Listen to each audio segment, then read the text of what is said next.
तो ये तो थी राजधानी की सुहाती खबरें, लेकिन अब हम आपको लेकर चल रहे हैं बैतूल, जहां पर एक अकेली महिला अपने दम पर सृजन की नई परिभाषा लिख रही है।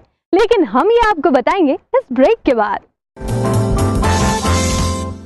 सूरज की पहली किरण के साथ होगा सच आपके द्वार। मध्य भारत का विशाल एवं प्रसिद्ध समूह पीपल्स लेकर आया है नए जमाने का नया अखबार पीपल्स समाचार। आधुनिक एवं उन्नत तकनीक द्वारा उत्कृष्ट छपाई, ज्यादा खबरें, रंगीन पृष्ठ, निष्पक्ष संपादकीय और पाठकों के लिए मुफ्त बीमा जैसे अनूठे उपहार। याद रखें, नए जमाने का नया अखबार पीपल्स समाचार। यह है श्रीमती नेहा गर्ग का वो आशियाना जहां वो अनगढ़ हाथों को नई नई चीजें गढ़ना सिखा रही हैं। इनके लिए सृजनशीलता व्यापार नहीं, जुनून है, और ये सारी कलाकृतियां उनके इसी जुनून का परिणाम है। श्रीमती नेहा कितनी अच्छी कलाकार हैं, ये तो उनकी कलाकृतियों को देखने से ही जाहिर हो जाता है। लेकिन वो ये भी चाहती हैं कि उनकी ये कला उन तक ही सिमट कर ना रह जाए, बल्कि वो सृजन धर्म का प्रचार कर रही हैं, ताकि नए नए लोग न सिर्फ इस कला से वाबस्ता हों, बल्कि इसे सीखकर अपने पैरों पर भी खड़े हो सकें। अपने इन उद्देश्यों की पूर्ति करने के लिए आपने बाकायदा एक समिति का निर्माण भी किया है, जिसके तहत आप खुद गांव-गांव जाकर लोगों को प्रशिक्षित कर रही हैं। आदिवासी ग्रामीण क्षेत्र में ये संस्था जो काम कर रही है वो बहुत अच्छा काम कर रही है। हमारे आदिवासी बच्चे वगैरह जो हैं, महिला वगैरह हैं, आदिवासी जो इस क्षेत्र में रहते हैं, उनको जो कार्य सिखाए जा रहे हैं वो बहुत अच्छे सिखाए जा रहे हैं। इससे हमारे आदिवासी महिला बच्चे वगैरह उनको आगे रोजगार के अच्छे अवसर प्राप्त हो सकते हैं। श्रीमती गर्ग का कला के प्रति रुझान इसी बात से पता लगता है कि वे एक नहीं बल्कि कई ललित कलाओं की जानकार हैं।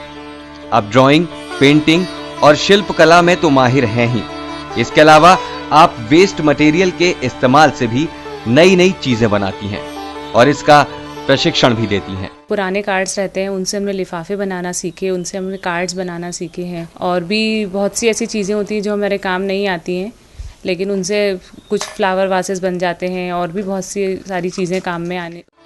बैतूल जैसे छोटे शहर में रहकर भी इन्होंने अपनी कला का परचम हर जगह फहराया है।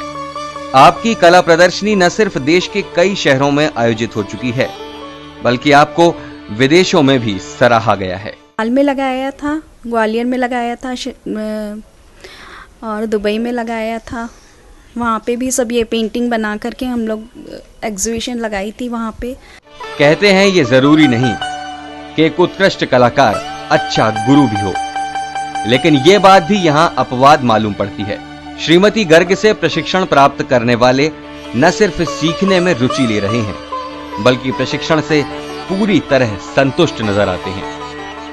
ये सारे प्रशिक्षु यदि इसी लगन से सीखते रहे तो वो दिन दूर नहीं होगा जब ये भी कुछ इसी तरह की कलाकृतियां बनाएंगे। ये देखिए, इस घर में मौजूद सारी कलाकृतियां खुद श्रीमती गर्ग के द्वारा बनाई गई हैं। वाकई अपनी कला और कला के प्रति अपने जुनून के चलते श्रीमती नेहा गर्ग ने अपने आप को साबित किया है, अपने सपनों को अपनी मेहनत से साकार दिया है, उन्हें मनचाहा आकार दिया है। यकीनन उनसे सबक लेकर दूसरी महिलाओं को भी आगे बढ़ना चाहिए, ताकि वो भी कहला सकें स्वयं सिद्धा। वाकई प्रतिभा और मेहनत की एक अलग ही मिसाल पेश की है स्वयं सेविका ने। लेकिन जनाब, अब अलविदा कहने का वक्त आ गया है और हम जाएंगे तभी तो वापस आएंगे, और तभी तो अपने आप को सिद्ध कर पाएंगे। मतलब कि तभी तो हम ला पाएंगे आपके लिए सुहाती खबरें, और साथ ही साथ आपको ले जा सकेंगे एक सुहाने सफर पर। और हाँ, अगर आपके पास भी है कोई खबर जो आप पहुंचाना चाहते हैं जिम्मेदारों तक, तो हमें लिखकर भेजें। सुहाना सफर सुहाती खबर 232 जोन 1 MP नगर भोपाल, और हमारा फोन नंबर है 9425013850।